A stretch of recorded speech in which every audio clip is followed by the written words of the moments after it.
Hello again, friends. I don't usually discuss overarching meta content for Vanguard, but I believe that people are frustrated that Bushiroad hasn't handled their own research and development very well, and people are dissatisfied with the current ban list. I'm hoping to promote some discussion over the ban list and pick out some problematic cards that I think should be nixed or errated for the longevity of the game, and to free up current limitations in design space. Bushiroad Research and Development often makes cards that create cracks in the game that newer support will often turn into completely open holes that break the game open in completely unhealthy ways. These cards tend to be costless, open-ended, give skills to other units, or have some other similar facet that encompasses another card. And at release, and even into the near future, these cards don't typically become issues, but they exist all over the place. I cannot cover every single card that should be spoken to, but that is also why this is a discussion video. Let's list a few examples of cards that limit design space, or cards that were forgotten about during research and development and eventually broke the game. Lizard Soldier Conroe was always a good card. Always. But when Novell came along, he could search for Novell Ramon, which gave riding up to Novell the same consistency as any other deck. It could also be used to just get a Null Guard out of your deck if you've already landed your setup. It became too good because it was an open-ended search for anything you needed. Even now, Conroe is strong because he's a free Denial Griffin. He scales infinitely with any support Kagero gets, and that is the primary issue with the card. Likewise, another card making Novell too strong was Novell Ramon. It gave the deck access to Toolbox any grade 3 it wanted, which was completely unheard of at the time. While a card like Novell Ramon may not be remotely overpowered at this stage of Vanguard, it had countless applications during its heyday that made it as strong as it was. Additionally, the grade 3 that was toolboxed was Dauntless Drive Dragon. At release, Dauntless Drive Dragon was a completely balanced, yet still very powerful card. It had an issue though. It scaled infinitely with anything that rode on top of it. The stronger the grade 3s or 4s that you had in the game, the more powerful Dauntless became. Eventually, Novell was released, and Novell's attack, essentially, can only be perfect guarded when he has a power boost. Keep in mind, this was before G-Guardians. And Novell also nullified defensive triggers. The deck was insanely dominant, and for a good reason. It was a good season ahead of itself in support, consistency, and power level, and Dauntless was the problem card that made it happen. Cat Butler is another instance of a card that was good, but became stupid when the game introduced Legion. And the worst part? They could have just errated the card to say if all of your Vanguards are grade 2 or less. I mean, Cut Bowler swinging for 26k as a grade 2 Vanguard is cute and everything, but Risers at their peak were awful and unfair to play against. I'd argue that Laurel belongs on this list, but I feel like everyone is aware of Laurel as a card, and he has more direct responses in bad matchups now than he used to have. So at least he is more fair than he has been previously. Guard restricting abilities and Guardian retirement are essentially what Dimension Police is all about, so this card just keeps making people like playing against it less and less, even though it has many weaknesses in the current iteration of Vanguard. I feel like Laurel is one of those win more cards, and his actual worth varies greatly on a game-to-game basis, but in certain seasons of Vanguard, it was absolutely a problem child. Fruits Basket Elf might not come to anyone's mind when you think of cards that limit design space. If Bushiroad remembers this card, spoiler alert, Lisbeth was only hit in Japan because of this card, then Neos will never get a strong on-hit skill for a Vanguard. And when I think about cool stuff Neos could get, it kind of makes me sad. And imagine for a moment if this card existed in other clans. Stun Beetle would be overpowered, X-Falcon would be game-breaking, especially in tandem with stand triggers and the aforementioned Laurel. Yeah, this card would be cancer in numerous other clans, and Bushiroad, completely aware of this card's existence, designs around it. Due to the fact that it made Lisbeth's deck work by keeping the opponent at 0 damage until it was time to swing for 5 infinite powered rows over 2 turns after you finished acquiring your setup. This is an awful common released in Season 2 of Vanguard that nobody will play outside of an Infinity Power Lisbeth Cheese deck that is now banned in Japan, and this card is keeping Neos from having beneficial on-hit Vanguards. Keep that in mind. Now, don't think this is all bad. Bushiroad has taken steps to try and eliminate some of the issues that cards like these cause. However, their methods have often caused as many problems as they've fixed. Let's list a few examples of solutions Bushiroad has taken, both good and bad, to try and curb some of these issues. After Set 1, Bushiroad noted how undercosted Nubatama was for forcing discards of the opponent. They likely also saw how strong Hagakure was, and realized that it was not healthy for the game to have Counterblast 1/1s at that stage of the game, especially targeting hand, especially on the opponent's turn. Cards like Blaster Blade, Berserk Dragon, and King of Knights Alfred all set the pace for retirements being 2 counterblasts, and card advantage for non-Barkle units being 2 or more counterblasts, often requiring an attack to hit to draw a card, or 8k base power on a grade 2 to call a specific attribute unit from deck.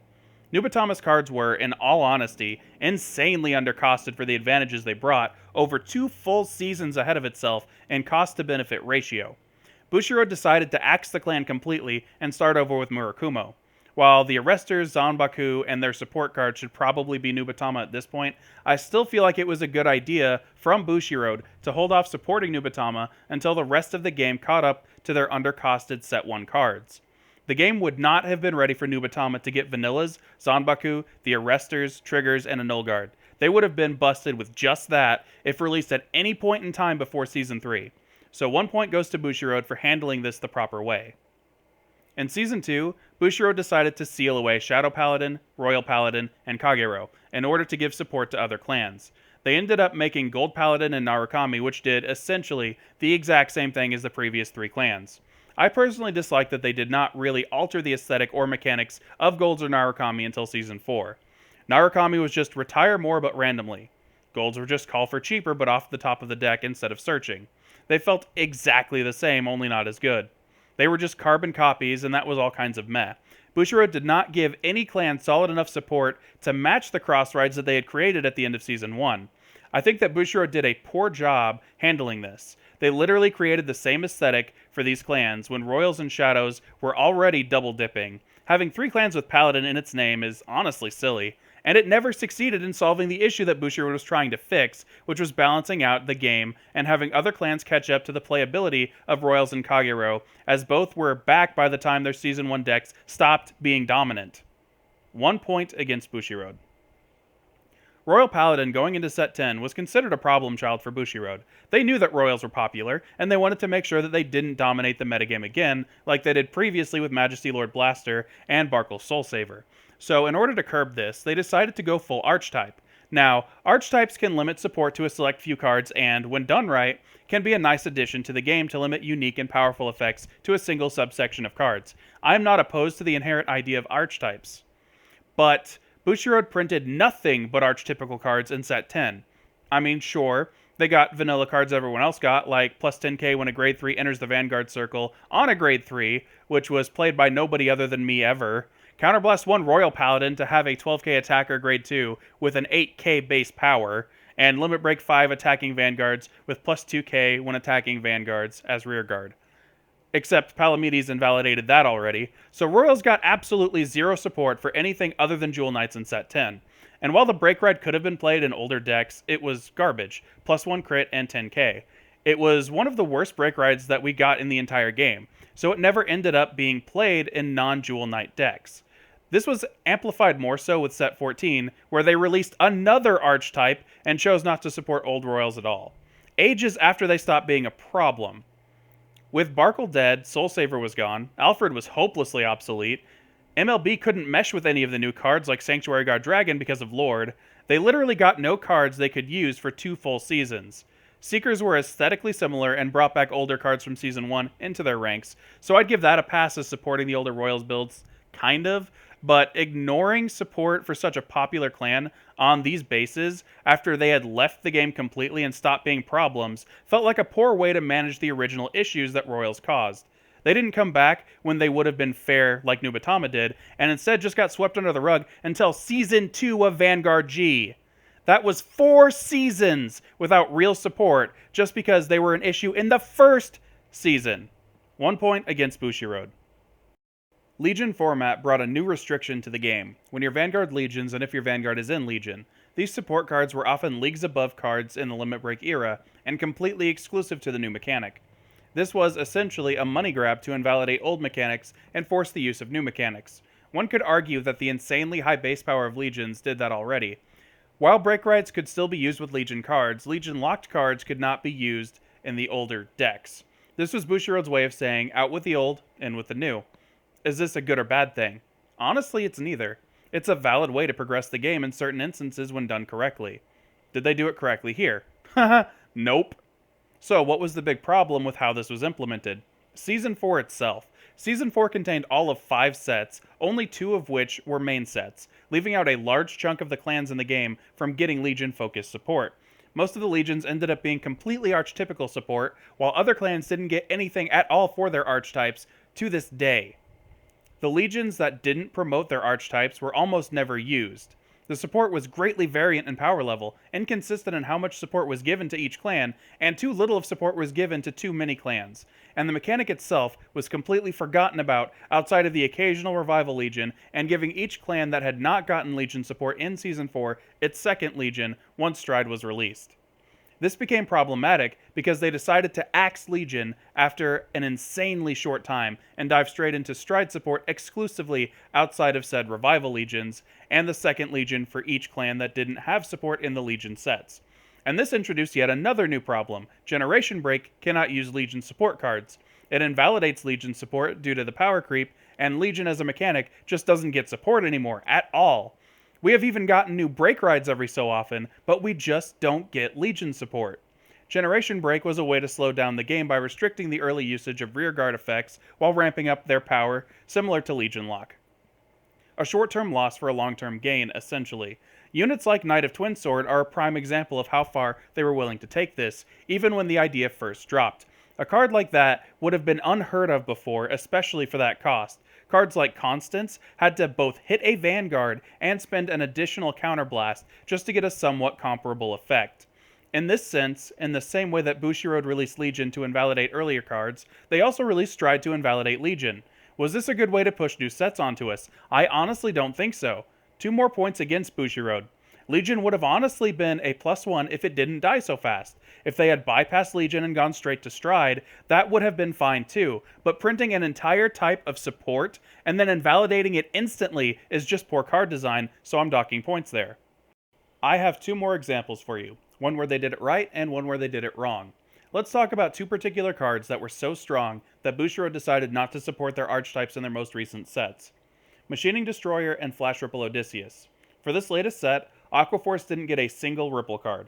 Ripples dominated the metagame entirely as the best deck in format for a pretty good chunk of time. It was so bad that they literally printed a card to counter it as a Cray Elemental so that everyone had access to it.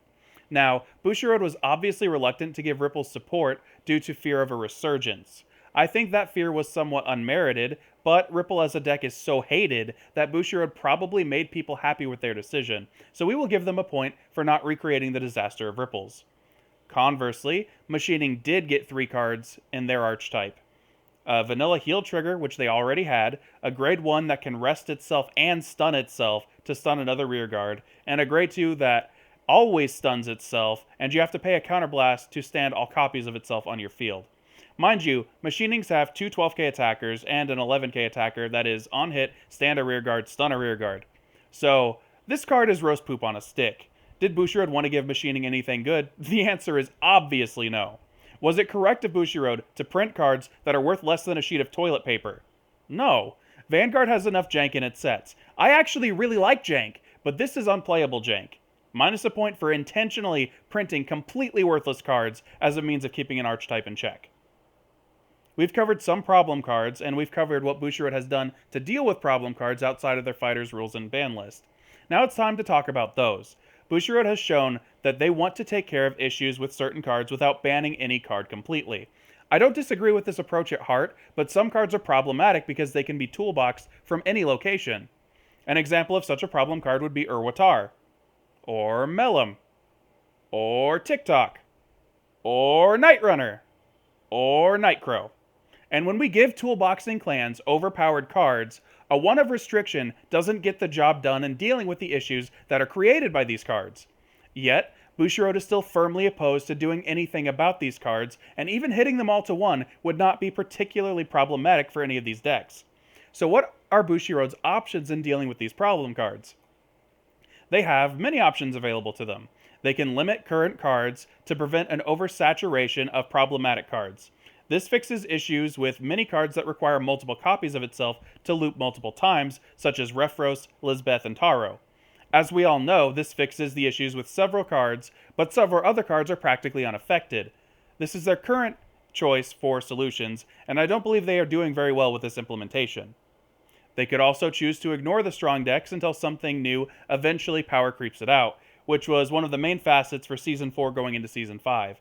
I disagree with this method because we would have an exhausting wait for new cards playing a very stale and boring game until better cards came along, and with no new mechanics in sight, power creeping out the main character clans is borderline impossible. And they are most of the problem clans, so I don't feel like this solution would really work either. They can choose to create a standard format similar to Pokemon, Hearthstone, and Magic, where you can only play cards from the more recent sets.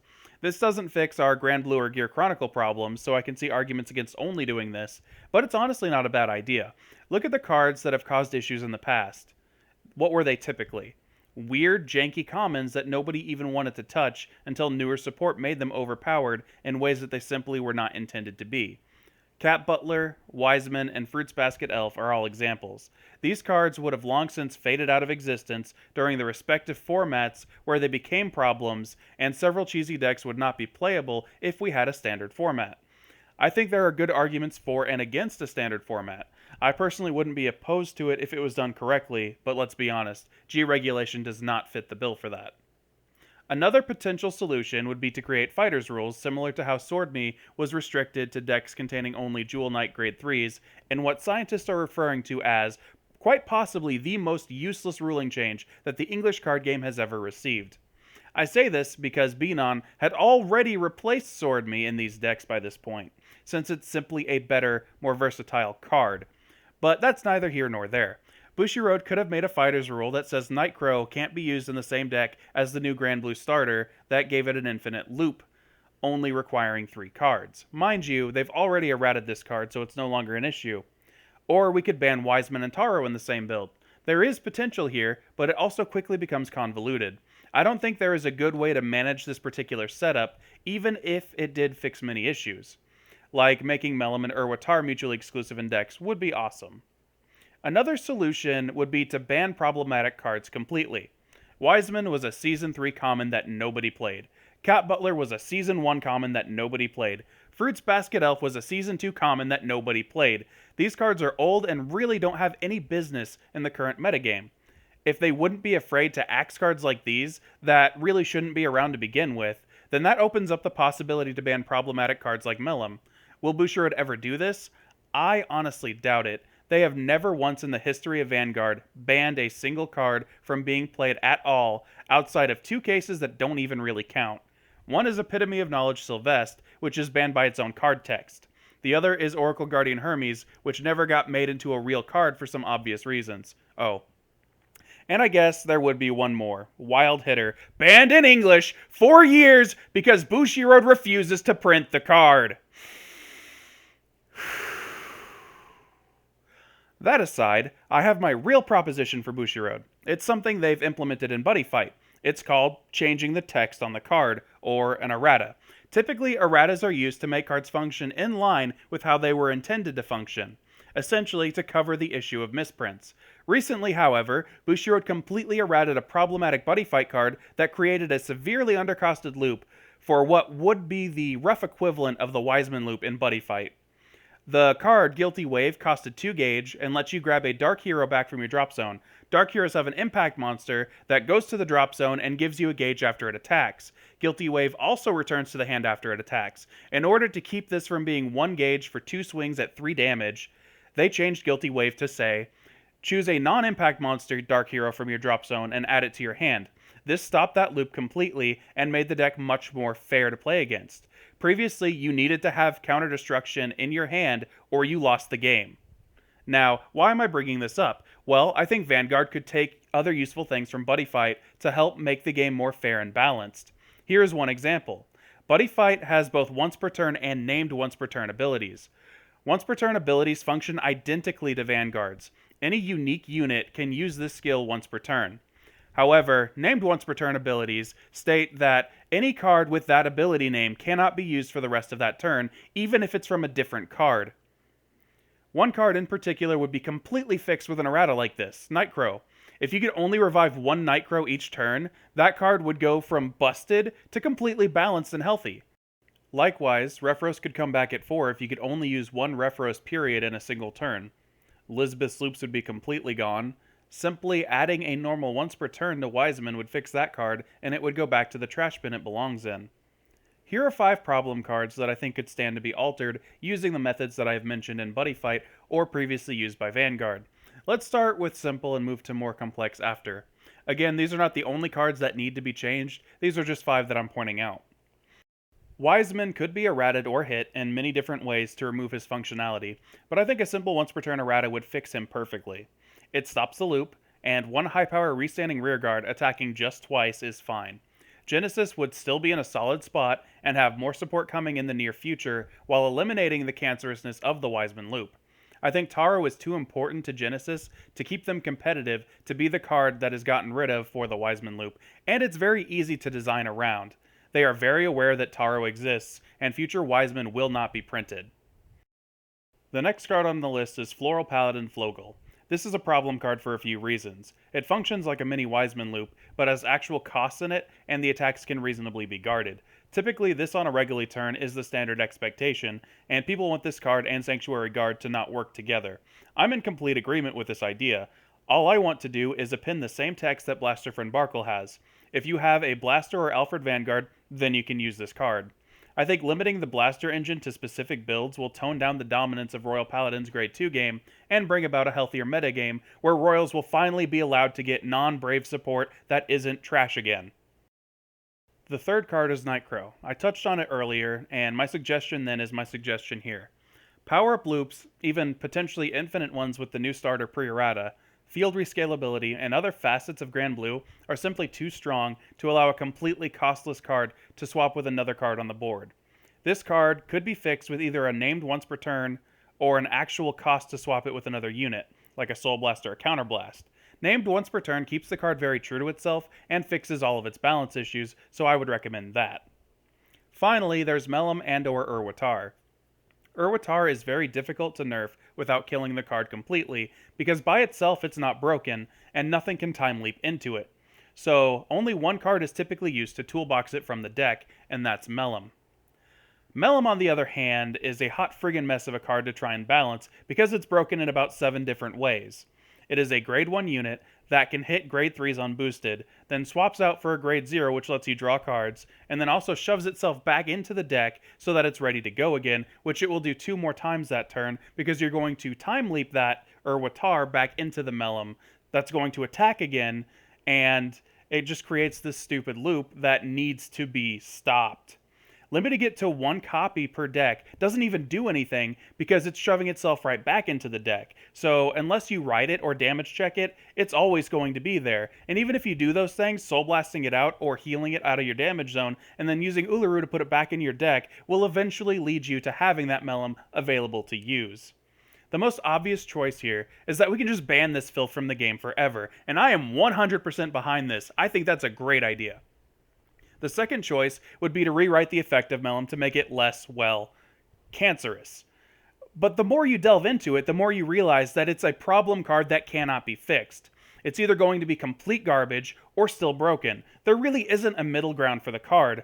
Placing a cost or a counterblast or a soul blast on it might help balance the card out, but counterblasts are pretty restricted in years, and many builds require soul for other cards. Removing its capacity to hit 11k would be the most sensible nerf, but it also doesn't stop the looping into Urwatar a few times during that battle phase, so it's still pretty awful to have to deal with. We could make it go to the bind zone instead of the deck so that it doesn't get reused, but outside of both an errata and a restriction, that wouldn't fix the issue because you have 3 left in the deck. And it would actually increase the amount of triggers in your deck in proportion because you'd be taking all of your Melums out of the deck, so you'd be more likely to hit triggers on your Penta Drive turn with next stage. So having an errata and a restriction together seems crazy to begin with, so what else could we do? Well, the solution that I found to be the most sensible would be to restrict Melum to calling normal unit grade 0s. This still doesn't fix the problem of TikTok Worker being an issue in conjunction with Melum, and any other strong starters that we get, especially with mid-battle phase effects, would still be able to profit off of Melum insanely in the future. I think that making it call normal units is the closest thing that we can do to make the card fair and still playable, but it still greatly limits design space for future starters and should probably just be banned. A third solution would be to make a fighter's rule banning Melum from usage with any cards that are problematic with it, like TikTok and Urwatar. But the list of cards that Melum can't use would get lengthy very quickly, and it would only serve to function as an indirect ban of the card. Imagine if Chronojet and Upstream made it on that list, because that's entirely plausible. Weighing in on all three options, I personally believe that Bushiroad should just cut their losses with the card and ban it. It isn't fixable without changing its effect completely, and its existence limits the design of all Grade 0 Gear Chronicle units in the future. In conclusion, I believe that Bushiroad could do any number of things that they do elsewhere to fix Vanguard as a whole. They have been proactive in limiting cards and decks by supporting them either with trash or not at all. They are trying to bring up other clans in support when they get it to keep the game balanced. This is why Royal Paladin has Brave, a really awful keyword, and why Murakumo has Shadow Stitch, an amazing keyword. With all of these things together, Bushiroad Research and Development has dropped the ball with a few cards that are way too powerful. The ban list has done wonderful things in the past, such as hitting Odysseus to 2. That, in conjunction with Sabreeze, killed Ripples and restored the game considerably at that time. Well, Bushiroad, we have another Odysseus. This could be worse than Odysseus. Your last ban list did not make the cut, and something still needs to be done. That's all I have for this video. Have a good one.